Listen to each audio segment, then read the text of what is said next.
Vossa Excelência tem total condição de andar de cabeça erguida pela rua, porque certamente não é nenhum bandido, e todo mundo está vendo a injustiça que está sendo feita.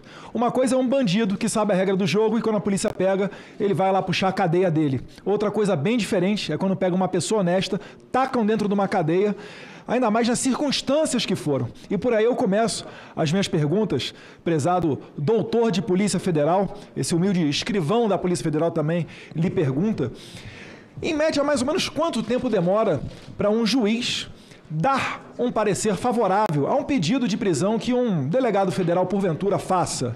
Mais ou menos demora meses, dias? Quanto tempo, mais ou menos, Vossa Excelência acredita que seja, em média, um tempo desse? Isso é relativo, mas pela maioria leva dias. Em princípio, leva bons dias, né, quando o juiz consegue deferir esse pedido. Por que eu estou fazendo isso, utilizando da sua larga experiência na Polícia Federal? É porque, recentemente, né, o colega, o deputado Marcelo Van Hatten, ele fez um discurso aqui da tribuna da Câmara, em que ele constatou que, infelizmente, o nosso colega de Polícia Federal, diretor-geral Andrei, que esse sim deveria estar sentado aqui para dar algumas explicações, como que no mesmo dia 8 de janeiro, cerca de 23h22 ou 23h24 da noite, ele faz o pedido de prisão de Vossa Excelência e no mesmo dia o ministro Alexandre de Moraes consegue deferir, dando essa decisão uma fundamentação de 9 páginas. Senhores, eu estou falando aqui, se o Guinness Book, prezado Marcos Rogério, se o Guinness Book tivesse uma métrica para decidir, né, quem em menor tempo concede um pedido de prisão, certamente Alexandre de Moraes ganharia esse prêmio. Porque em cerca de 30 minutos ele conseguiu ler o pedido do diretor-geral da Polícia Federal, pedido de prisão contra Vossa Excelência, Anderson Torres, fundamentar em 9 laudas e dar esse parecer pela sua prisão. E a coisa vai piorar ainda mais. O que eu estou falando aqui, né, para bom entendedor pingo aí, mas eu deixo claro, é um jogo de cartas marcadas. O que ocorre? Eu me formei em Direito na FRJ. Eu posso rasgar meu diploma porque não serve mais de nada, né? Quem faz Direito, faz concurso público, então, tem pena dessa pessoa.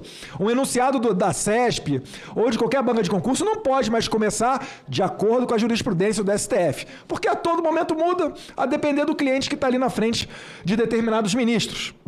No entanto, eu aprendi, e eu gostaria que os doutores me corrigissem se eu estivesse errado, que existem 4 hipóteses para a prisão preventiva.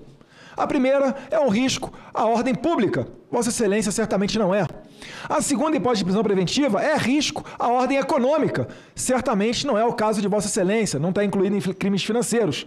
E as outras 2 possibilidades são o risco quando você atrapalha as investigações, o que Vossa Excelência também certamente não estava fazendo, até porque estava nos Estados Unidos, e os fatos que ensejaram a sua prisão por omissão, suposta omissão, ocorreram no próprio dia 8, data da decisão de Alexandre de Moraes. E por último, é o risco de fuga, para que não seja apenado com a decisão da Justiça. O senhor sabe em qual dessas 4 hipóteses Vossa Excelência foi enquadrado? Se foi em risco para a ordem econômica, risco para a ordem pública, perigo de fuga, ou se estivesse porventura atrapalhando algum tipo de investigação? Deputado, na verdade, eu não vi essa decisão. Isso não chegou ao meu conhecimento. Os advogados tiveram acesso, mas eu não li a decisão do ministro. Uhum.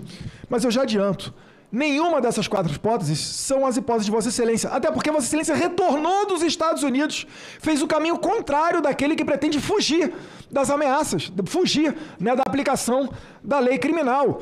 E a hipocrisia da esquerda, aqui agora centrando nessa CPMI, ela é patente. Uma pessoa que acompanha um dia essa comissão aqui, Abílio, consegue perceber o quanto nefasto que eles são. Em princípio, aqui nessa comissão de hoje, mais uma vez, a deputada Jandira Fegali, depois de ser desmascarada, né, que ela fez um estardalhaço falando das joias do Bolsonaro, foi desmascarada, as joias valem R$400, ela veio aqui e falou, não, mas R$400 servem para essa quadrilha de corrupto e tal. Ela não fala nada do Piaget, né, aquele relógio caro do Lula, de 80 a 100 mil reais.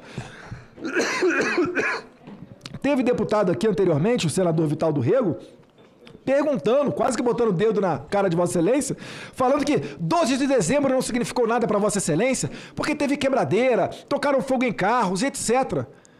A base dele, do senador do PT, a base do Lula nessa comissão, não desejava assinar o requerimento do deputado Felipe Barros para ter acesso à lista das pessoas que se hospedaram nos hotéis em Brasília naquela data.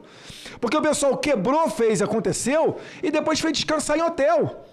Isso daí, para mim, sim, é um padrão de alguém que orquestrou essa medida antes dela acontecer, algo premeditado.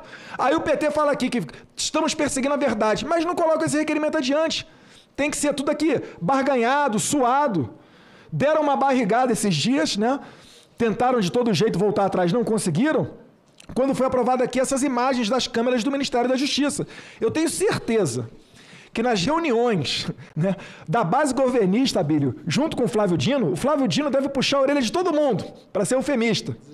Como é que vocês deixam passar aqui as imagens das câmeras do MJ na CPMI? E ele chega e fala, não, nós vamos apurar a verdade, ninguém tem medo da verdade. E não cede as imagens. Os deputados vêm aqui da base do Lula, botam o dedo na cara do senhor, eu não vou nem falar o nome porque eu esqueci aqui, não foi o seu... Acho que foi o Duarte.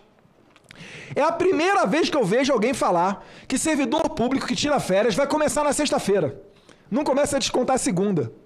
Eu vou ficar aqui, Abílio, dia 24 no Natal, para saber se ele vai sair dia 24, meio-dia do gabinete dele, para ir passar o Natal em família. É inacreditável a cara de pau desse tipo de gente, mas tenha certeza, a população brasileira está vendo. Reclamam da sua viagem aos Estados Unidos, falam que foi omissão. O Lula viajou dia 7 de janeiro às pressas, sem ter agenda marcada. Picou a mula, foi para Araraquara. Foi para lá para quê? Eu não vou nem retroagir aqui a viagem do Jean Willis, que depois da facada do Jair Bolsonaro, saiu do país e deixou para trás um mandato de deputado federal. Que todo mundo sabe que para conseguir é assim, ó. Eu não vou nem levantar suspeitas sobre ele, não. Né? Inclusive, está tendo problemas lá para arranjar a boquinha dele dentro da SECOM. É muita bactéria para pouco dinheiro. É por isso que esse governo não tem como dar certo. E não vai dar certo. E a verdade, uma hora, ela vem à tona.